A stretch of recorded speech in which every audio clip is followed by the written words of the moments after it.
বন্ধুগণ, আমি হাঁটতে হাঁটতে এই চলে আসলাম। এটা বলে পারঘাটা ব্রিজ। এই যে পারঘাটার ব্রিজ, এই যে টাঙ্গন নদীর এই যে উদ্বোধনকারী পানি সম্পদ মন্ত্রণালয়। আর আমি আসলাম এই পারঘাটা ঘাট। দাদা, আপনার নামটা কি? আমার নাম আলম। আলম? আপনার বাড়িটা এখানে? এখানে বাড়ি। ও আচ্ছা দাদা, আপনি বলেন তো, এইটা যে এক সময় এই যে ব্রিজ হওয়ার আগে এই যে নৌকা দিয়ে আমরা পার হয়েছিলাম, দাদা কত কষ্ট ছিল? কষ্ট, খুব কষ্ট, খুব কষ্ট করে মানুষ পার হয়েছে। খুব কষ্ট করে মানুষ পার হয়েছে। এদিক দিয়ে লোকজন আসতো, আর ওই ঘাটি আর ওই যে একেবারে কর্নারে এই যে দেখেন ওই যে মাটি তারও ওইদিকে ওখানে থাকে নৌকা। ওখানে নৌকা থাকে, ঘাটি আর ওখানে বসে থাকে। আগে দেখে এখান থেকে কয়টা লোক ওখানে জমাত হলো। যতক্ষণ 20-30টা লোক জমাট না হয় ততক্ষণ কিন্তু ঘাটি আর আসে না।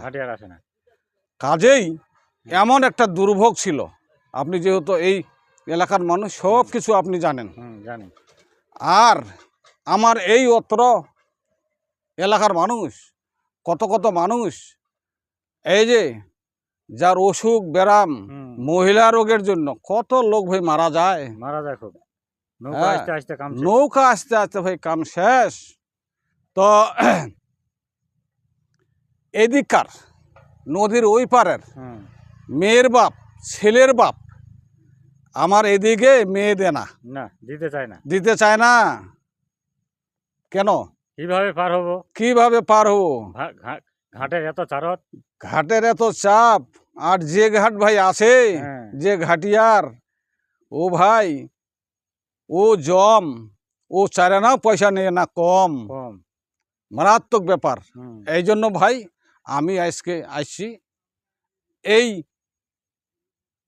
পারঘাটা ব্রিজের, এই যে ব্রিজের একটু আপনাদের একটু দেখাতে। এই এলাকার মানুষ এখন তো খায় আর ঘুমায়, ভাবনা চিন্তা নাই। এই যে পারঘাটা ব্রিজ হওয়াতে খায় আর ঘুমায়। এর আগে যে কত কি দুর্ভোগ ছিল আপনি তো জানেন। আমার এলাকার মানুষ, আপনিও সহ আমার সহ কত আমরা এখানে এই যে ব্রিজের জন্য কত আন্দোলন সংগ্রাম, কত কি যেখানে সেখানে মিটিং, এই যে মন্ত্রী এমপি সমাবেশ করলাম, সব কিছু আপনি জানেন। কাজেই আমি আসলাম এই এলাকার মানুষদেরকে একটু ঘুম ভাঙাইতে। এরা তো খায় ভাইয়া, এখন ঘুমায়। তা কাজেই এই জিনিসটা মানুষ, এলাকার লোক জানুক। আর জানিয়া আমি মানুষকে বলছি, সকল ভাইদেরকে আমি বলবো, আপনাকেও আমি বলছি, এইগুলা এই যে প্রজন্মের এদের ছেলে মেয়েরা হচ্ছে, সবাইকে জানান যে পারঘাটা কি অবস্থা ছিল। আপনার ছেলে মেয়ে কয়টা? তিনটা। যদি ছোট থাকে তাহলে ওকে বলবেন এই পারঘাটা এমন এক সময় ছিল, খুব করুণ অবস্থা।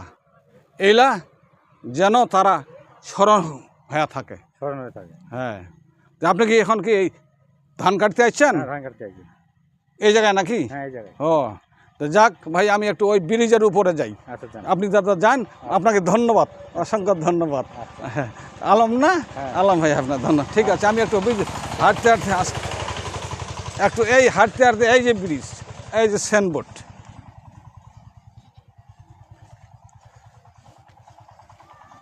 এই যে আমি দাঁড়িয়ে আছি, এই যে দাঁড়িয়ে, ওদিকে আর যাবো না। এই যে ব্রিজ, এইটা এমন একটি জায়গা আমার এই এলাকার ভিতর। আমার বাংলাদেশের উত্তরবঙ্গের ঠাকুরগাঁ জেলা হইতে দক্ষিণ 60 কিলো দূরে, আর দিনাজপুর থেকে 45-48 কিলো সোজা পশ্চিম দিকে। সামনে আমার বর্ডার ভারত, এইদিকেও ভারত, আর এমন একটি আমরা জায়গায় আমরা বসবাস করে আসি, এইদিকেও দিনাজপুরের শেষ সীমান্ত, ঠাকুরগাঁয়ের শেষ সীমান্ত। তো ভাই, আপনারা এই ভিডিওটা দেখেন, আর ছেলে মেয়েদেরকে, আমার এলাকার লোককে আমি বলছি, সকলকে, ছেলে মেয়েদের যেন তারা যেন শুনে, ছেলে মেয়েরা যদি মোবাইল দেখেন, ছেলে মেয়েদেরকেও আমি বলছি, তোমরা তো এই পারঘাটা ব্রিজের সম্বন্ধে তোমরা জানেন না। যদি ভিডিও যায় মোবাইলে তোমার, তাহলে তোমার বাবা মায়ের কাছে একটু জেনে নেবেন, বাবা মাকে বলবেন যে এটা কী ছিল। আমার বাড়িটা এখান থেকে সামনে, এই 3 কিলো হবে, বোরচুনা, এই বটিহাট শাহপাড়া। আমি সুরেশ সাহা। আমি যখন যখন ব্রিজ হয়, ব্রিজ হওয়ার আগে এই যে আমরা এমপি সম্মেলন করলাম, তৎকালীন সরকার, আওয়ামী লীগ সরকার আমলে জয়নাল চেয়ারম্যান আমাকে রাত 8টার সময় একটু ফোন করে দেয়, সুরেশবাবু কালকে আমাদের এখানে সমাবেশ আছে, তোমাদের সংগঠনের লোকলা, কমিউনিস্ট পার্টির লোকলা সবাইকে নিয়ে আসবে। এটা একটা নজিরবিহীন ফের একটা ঘটনা, শুনিলেই আপনারা হয়তো অবাক হয়ে যাবেন। রাত 8টার সময় যখন আমাকে ফোন দিল জয়নাল চেয়ারম্যান, তখন আমি সমস্ত লোককে আমি বললাম, কথা শুনে সবাই আনন্দিত। পরের দিন সমস্ত লোক আসলো। আমি তখন 10-11টা সময় আমার একটা আধা ভাঙ্গা সাইকেল ছিল। ভাই শুনেন, মারাত্মক ঘটনা। সেই সাইকেলটা নিয়ে ভাই আমি রওনা হইলাম। এই সামনে আছে একটা ভাঙ্গাপুল নামে একটা জায়গা, এখানে আসিয়া আমার সাইকেলে ভাই নাই ব্রেক। সে ভাই ভাঙ্গাপুল, নামও ভাঙ্গাপুল, কাজও ভাঙ্গাপুল, হোর হোর করে ভাই নামে গেলাম। আর ডারার এইরকম ছিল একটা ডারা, ওখানে ভাই হরুম করে পড়ে গিয়ে আমার ভাই একটা দাঁত ভাঙি গেল। এই যে এখনও দাঁতটা আছে, নকল দাঁত। কাজেই এটা একটা মর্মান্তিক ব্যাপার। ওখানকার আদিবাসীরা সবাই আমাকে এই ধরে পড়ে ওঠায়, সে আমার ঘাড়ে গামছা ছিল, গামছা দিয়ে রক্ত টক্ত দিয়ে তবু আমি আসছি। এই এলাকার লোক আমাকে সবাই ভালোবাসে। এই যে এলাকার লোক, এইটা ফের আর একটা ফের শুনেন ঘটনা। আসেন একটু আগায় যাই। এই যে দেখতে পাচ্ছেন,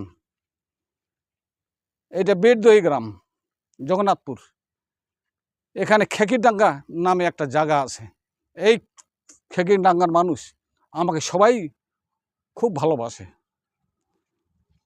এই জায়গা প্রায় 100, 150, 200, 250 এখন পরিবার ওই বসবাস করে থাকে।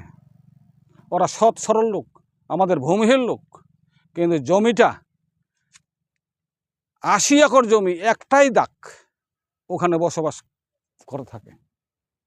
এমন সময় এক ভূমিদস্যুরা ওই লোকলার উপর তারা ভুয়া কাগজ করে মালিক তৈরি করে, তারা ওই লোক, আমাদের লোক যারা ছিল, আমাদের ভূমিহীন যারা কৃষক, এদেরকে উৎখাত করার জন্য একটা ষড়যন্ত্র নিয়েছিল। কিন্তু তারা সবাই মিলে সংস্থা সহ তারের বেড়া, তার কাটার এইরকম পিলার দিয়ে সমস্ত জায়গা কাজকর্ম ঘেরা বেড়া শুরু করেছিল। এমন সময় আমার ওখানকার জেলা আমাদের সংগঠনের লোক আছে, 2-1 জন আমার ওখানে সরাসরি আমার বাড়িতে যায়, যায়া তার দুঃখের কথা বলে। তখন আমি বলি যে ভাই ঠিক আছে। তার কথাবার্তা শুনে আমি বললাম, তাহলে তুমি যাও, কালকে আমরা যাচ্ছি। আমি তখন সঙ্গে সঙ্গে আমার ঊর্ধ্বতম এই যে নেতারা ছিল, আমাদের কমরেডবৃন্দ, তাদেরকে ফোন করে তার পরের দিন আমরা আমার গ্রামের লোকজনকে নিয়ে আমি এখানকার এই লোকজনকে যত পোল পিলার তার কাটা সমস্ত ভেঙে চড়ে শেষ করে দিলাম। ওই লোকলা এখনও আছে, বসবাস করে, খুব সুখ শান্তি করে আছে। আপনারা যায় দেখেন, এখনও যায় দেখেন, এই লোক খুব ভালোবাসে।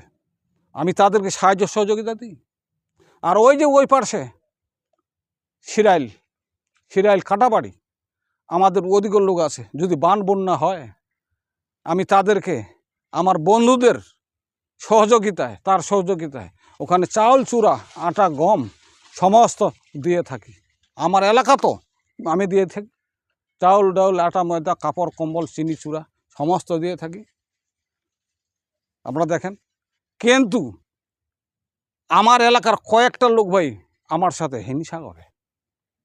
আমি জানি না, আমার মনে হয় ওই যে আমি এগুলা কাজ করি, ওরা তো আর পারে না, কাজেই ওরা ভাই হিংসা করে। আমি তাদেরকে বলি, ভাই হিংসা ছাড়েন, মানুষের ভালো কাজ করেন আর ঈশ্বরের কাছে প্রার্থনা করেন।